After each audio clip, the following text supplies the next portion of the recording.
Yeah, all right, we're on. Okay, hi. Hi. Yeah.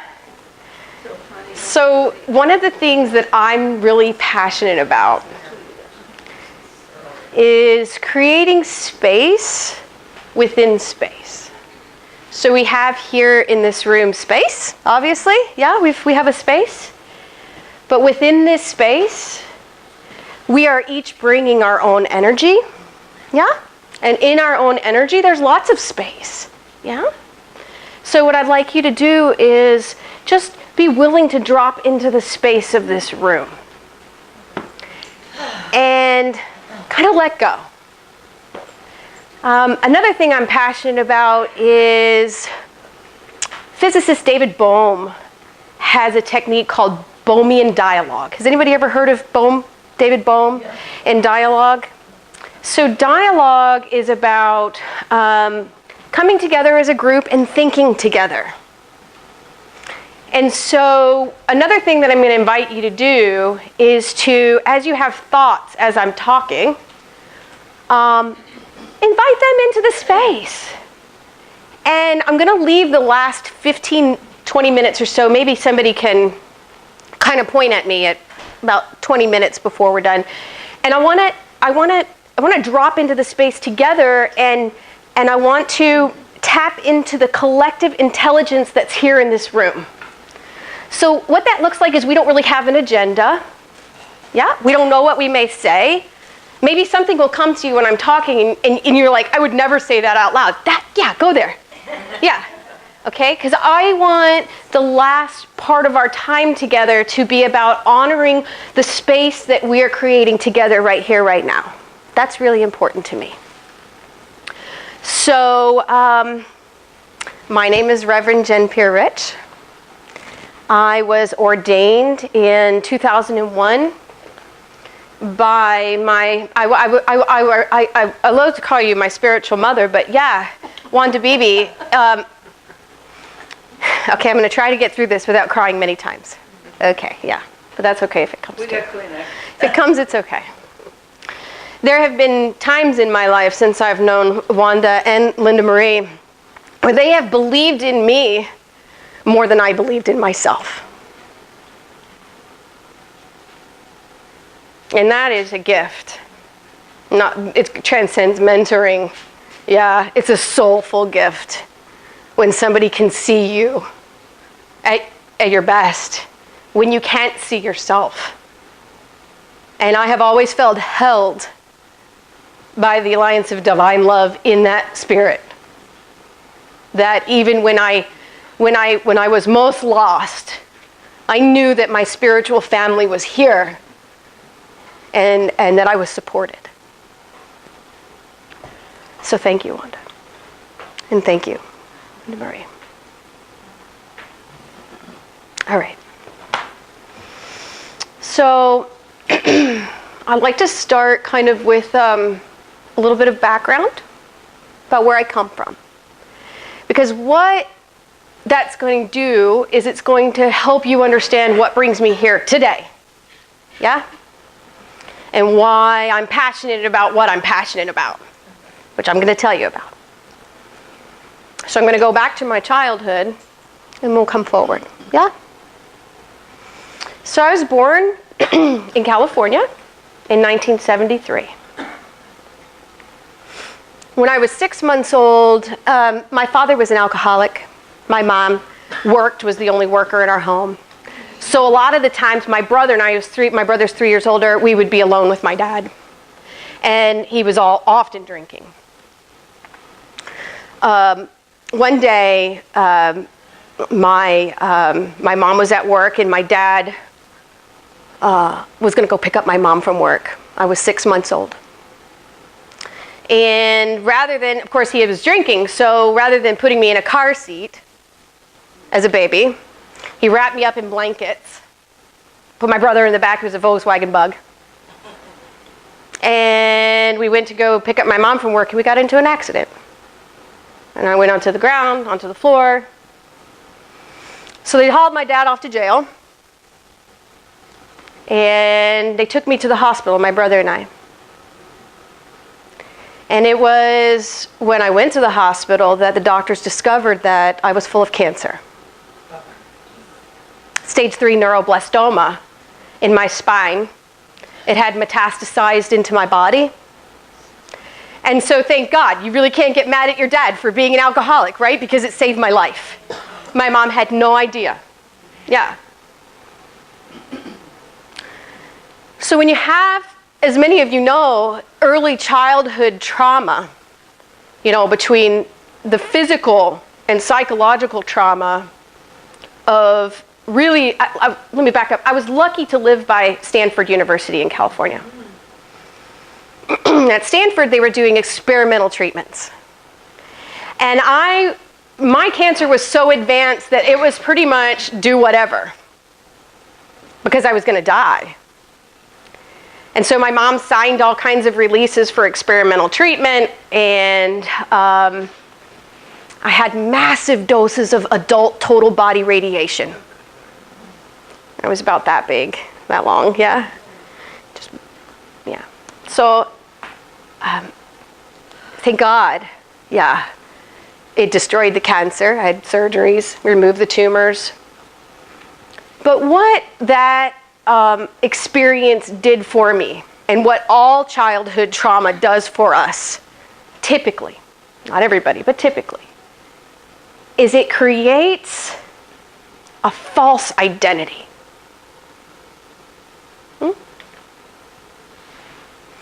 You believe that who you are is tied to that trauma. Your sense of self. So as I grew up, my worth was tied into being sick.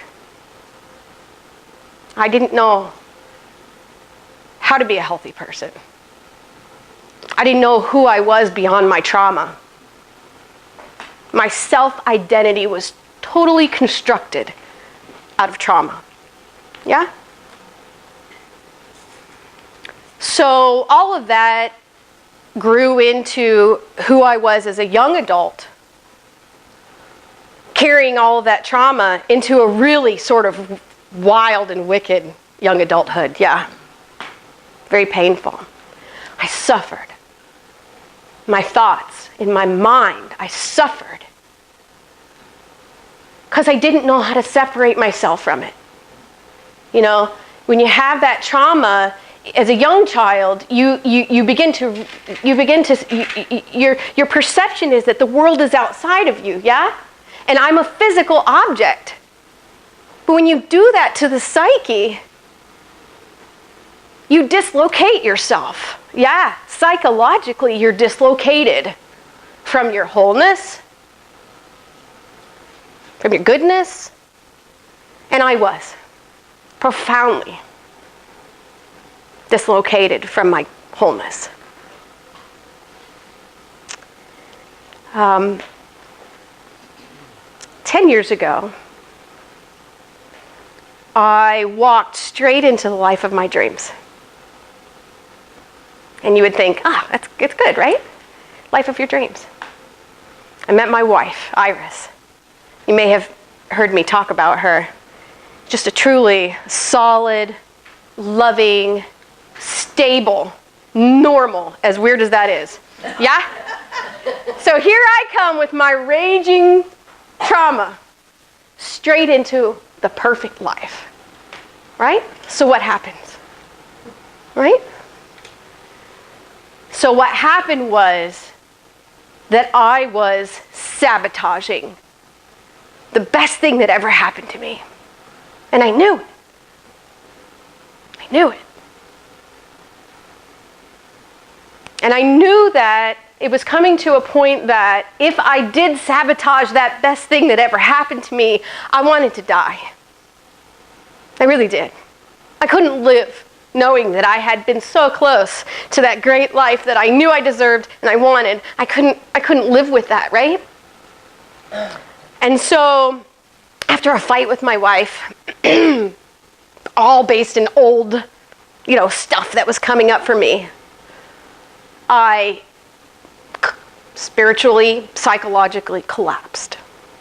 I had a breakdown.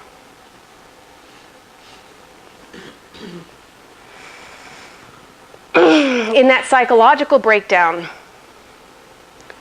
I disassociated from reality. Rightfully, I probably should have been in a hospital. I should have been getting treatment.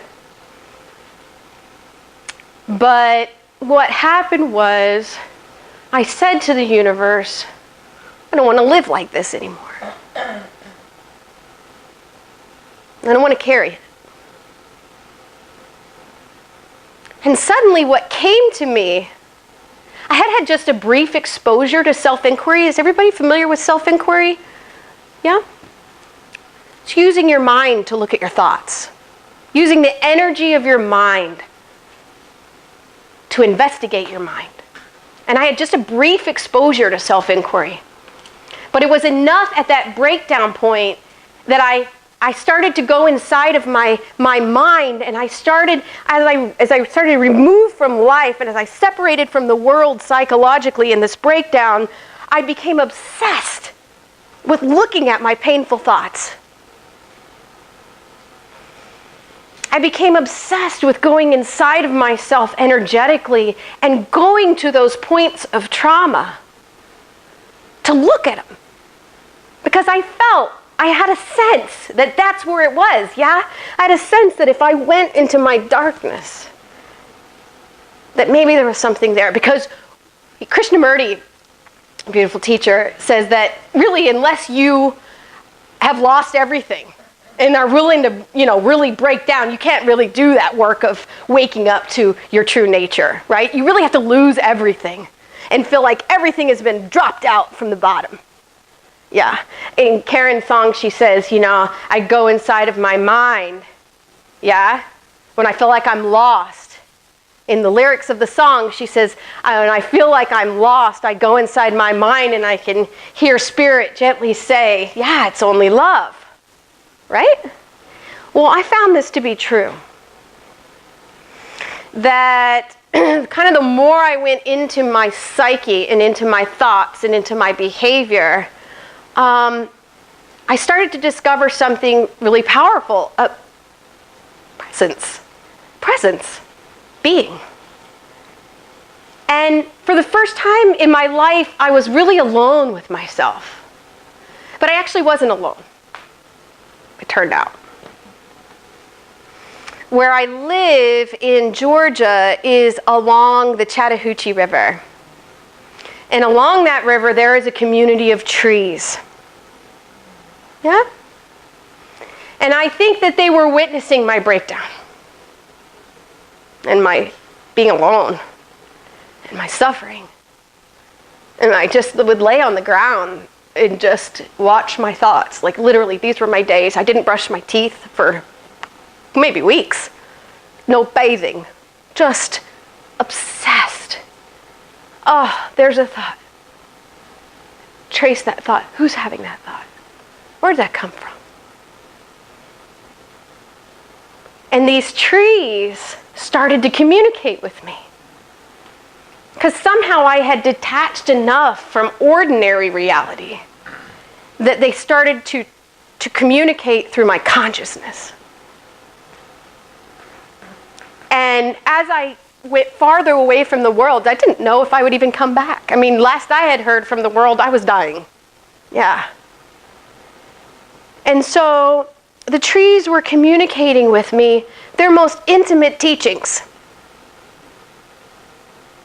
And the number one teaching that they gave me, well, there were many, but the one that changed me profoundly was that I was whole. If you don't know that you're whole, if you don't know, I invite you to ask a tree who you are. Yeah, ask it. And it will tell you. Nature is a willing teacher, mentor. And so this dropping out from the world and this communing with trees lasted about 6 months. And my wife was spiritually wise enough to not interfere. Yeah, she probably should have, maybe. I don't know. But she didn't. She knew something very big was happening to me. She knew that I had brought in all this trauma and maybe something was happening, right? And I remember distinctly towards the end of that breakdown, I remember looking at the trees. The riser and the diver, that's what I had named these two particular trees who had really helped me go into my psyche. And I said, you see the work I've done. You see that I can see my mind now. I can see my thoughts. I know who I am in wholeness. I'm not carrying that weight anymore. If there is anything keeping me from living the life that I deserve, please take it from me. Take it from me. I let it go. I don't want to be that way anymore. And it wasn't right then, but it was, maybe a week or so later, I started to come back to an ordinary reality, whatever that is. Yeah. And as I came back, it was like my life before that was black and white, and the new world was Technicolor. It was radical. I mean, you imagine going your whole life suffering so much in your mind. So, research says you have between 40 and 70,000 thoughts a day. It's 40 thoughts a minute. Imagine.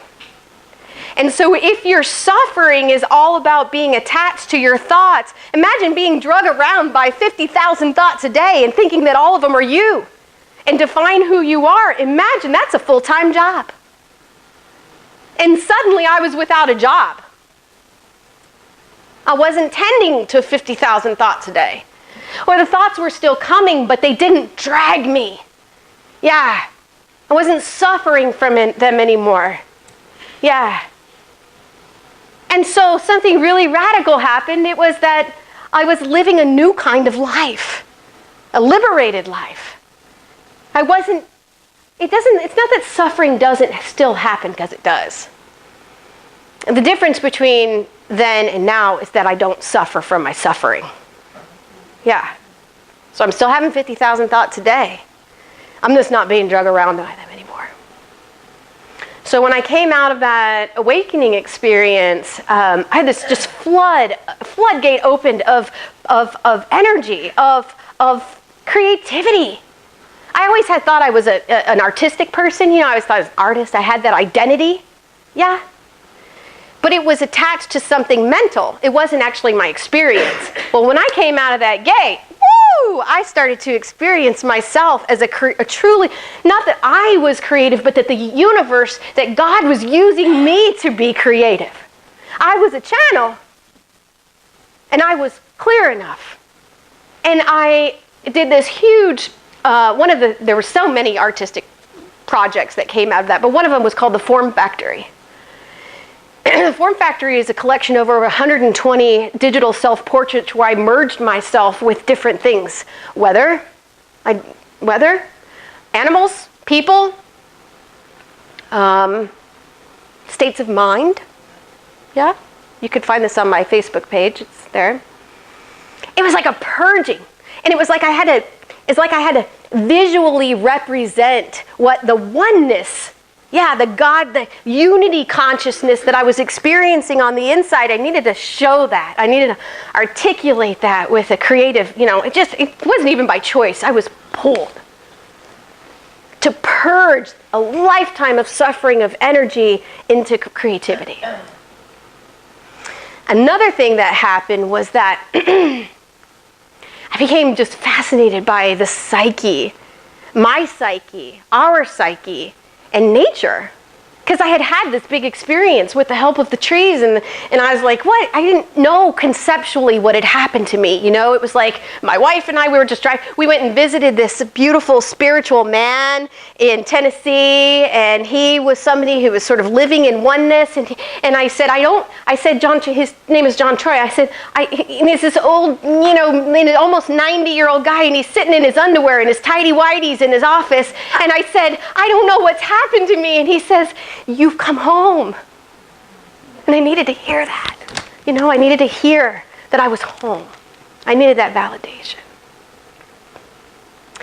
And so that real passion for looking at the psyche and its relationship to nature turned into going to Naropa University, which is my second spiritual family. Chogyam Trungpa, if you're familiar with his work. At Naropa, I got my master's degree in eco-psychology. Wow, eco-psychology, what is that? Yeah? What is that? Well, eco-psychology is the study of the relationship between psyche and nature. Yeah.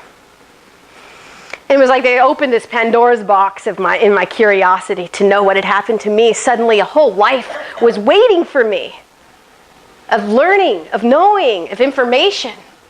And I could receive it. Yeah, I could receive it not from my mind, but in my heart.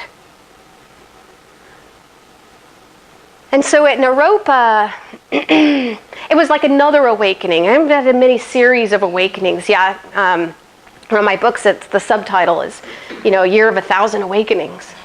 That's what it felt like. And so eco-psychology looks at, indigenous people always have felt one with nature, yeah? If you even say the word nature to an indigenous person, that's a separation. What are you talking about? That's what I am. Yeah? But we as Westerners, industrialized people, we see nature as something out there, yeah? But it's not. And what I discovered in that awakening experience, and now conceptually I understand, is that your psyche is nature. Yeah.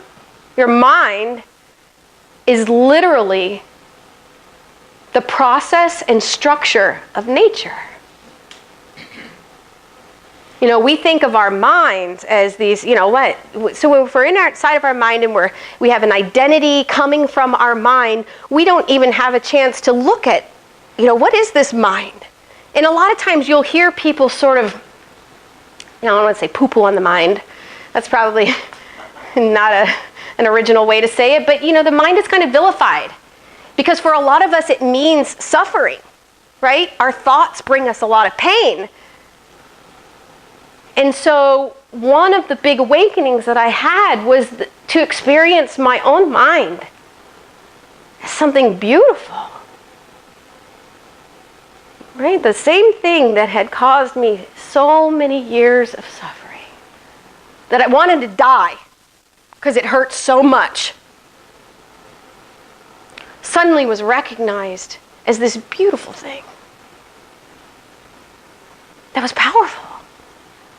And thinking is only one part of the mind. If you look at your mind, thinking is only one thing your mind does. There are lots of things your mind does. Focusing, detailed attention, yeah. Passive thoughts, active thoughts, learning. The mind is your psyche is a dynamic thing. And a lot of times you will hear a message that kind of, dismisses that. And I think the reason it's dismissed is because it does cause so much suffering, So it's easy to go, mind. But I'm inviting you here today to think about your mind as literally the same thing as these trees.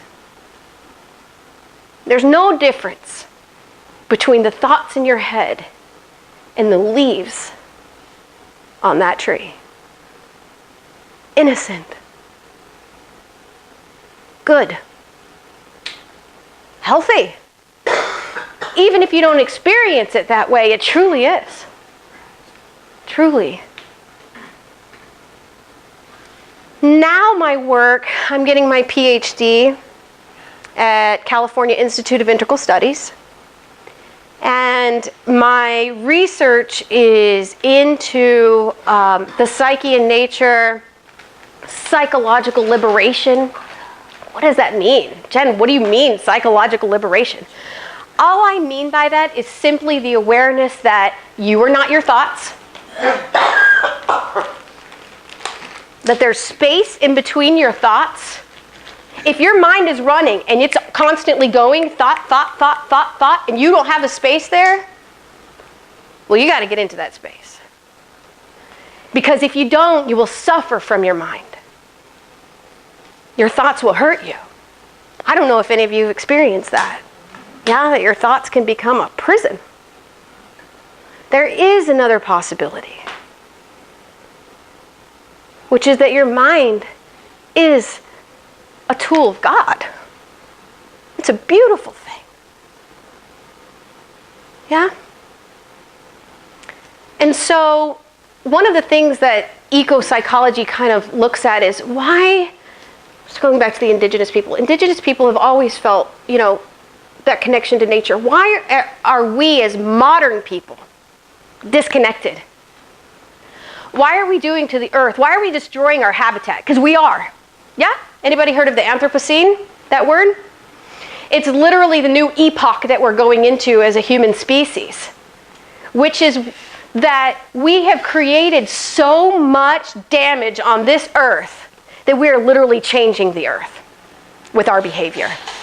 If you take a sieve into the ocean and you roll it like this, you know what you pick up? Not rocks, plastic. Yeah, microplastics, which comes from microfiber. Or you'll see the toothpaste with the little beads, plastic beads to keep your teeth clean, goes right into the system. By 2050, there will be more plastic in the ocean than fish. Yeah. Why do we do that? Why are we a species doing this to our earth home? Do you feel the earth is alive? Yeah? So why are we hurting her? Why? And I believe that the reason we are is because we are suffering in our own minds. And we are detached and disassociated, yeah, from our connection to nature so that we don't even see how our ordinary behaviors are impacting everything. One of the things that happened when I had that awakening experience was that I recognized that, oh my God, I'm part of a living system. But do we get exposed to that idea as young people? The whole idea is you're a person in here and I'm in my psyche and the world is out there. Yeah, well, that has consequences. When you don't know that you're part of the system, you're really probably going to do things that hurt the system, not out of any malice, but because you just don't know. Nobody's ever told you that if you use beads in your toothpaste, that impacts other living beings that you're connected to. So one of the messages that I really want you to take today, yeah, there's a lot, but this one is really important. Unless you go into yourself and look at your own mind and experience your connection to the life system, you're willing to do things to it that are harmful. It doesn't mean you're trying to do it. It's just the way our world is. Yeah. We use all kinds of, when you buy a bed pillow, you go to the store, bed pillow home, sleep your head on it, yeah? That bed pillow has over 1,000 different chemicals in it, on average. We don't think about that because there's separation. We don't think about the fact that we're connected, that everything we do impacts everything else. And so my goal now, my mission, is to invite you into a deeper connection with yourself first in your mind, which I believe leads to ecological transformation. Yeah? There's a fractal relationship when you do that work of psychological liberation. It impacts every part of your life. And it has been true for me. That one awakening experience was extraordinary and radical and amazing, but the bigger story is all of the changes in my life that have happened as a byproduct of that awareness that I'm connected. In my room, I rescued a moth and a spider. Why? I put them outside. Why? Why? Because their life matters. Because they're a part of my system. Our system. And it may not mean anything to y'all, or, me. Maybe it doesn't mean anything at all, but it meant something to that moth. Yeah. Okay, here's one of the practices that I want to take you guys to take. This is one of the things that I do that I just love. Hi, me. Hi, me. Hi. Hi, me. Hi, me. Hi, me. Hi, me. And I saw that moth, I said, hi, me. Yeah, go out to these trees and say, hi, me. And that's just a really easy way to exist in the world in a way that acknowledges our connection to each other. Our unity consciousness, our God consciousness is one. You've heard of non-duality, yeah? One. And of course, we're all different. We all have our own stories. We all have our diversity, our experiences. And in any healthy system, if you study systems theory, which is a big part of my research, if you study healthy systems, diversity is what keeps that system healthy. If you don't have diversity, if you don't have diversity, the system collapses. So we need ourselves as individuals, but at the same time, we can exist, and we do exist as one. Yeah. All right. So there's 3 big things that I want you to take away from what I'm saying. 3 big things. First, the title of my talk is on getting lost. Yeah. I want to invite you to welcome being lost. To welcome the breakdown. I know that sounds weird, but if you are going into a place that feels like a breakdown, don't turn away from it. Because that is literally Spirit calling you forward for healing. And if you're always trying to, have everything perfect and everything is good and I'm fine in my mind and there's no problems, well, how are they going to access you? Yeah? So if you're suffering in your mind, go there. And trust that there will be supports, guides, spiritual family, trees that will support you. There's no excuse to not get lost, because there is a universe of beings waiting to hold you. Yeah. The second thing that I want to impress is to develop a relationship with yourself on the inside. What does that look like? Well, it means that, self-knowing, autognosis, it's kind of a technical word for knowing yourself.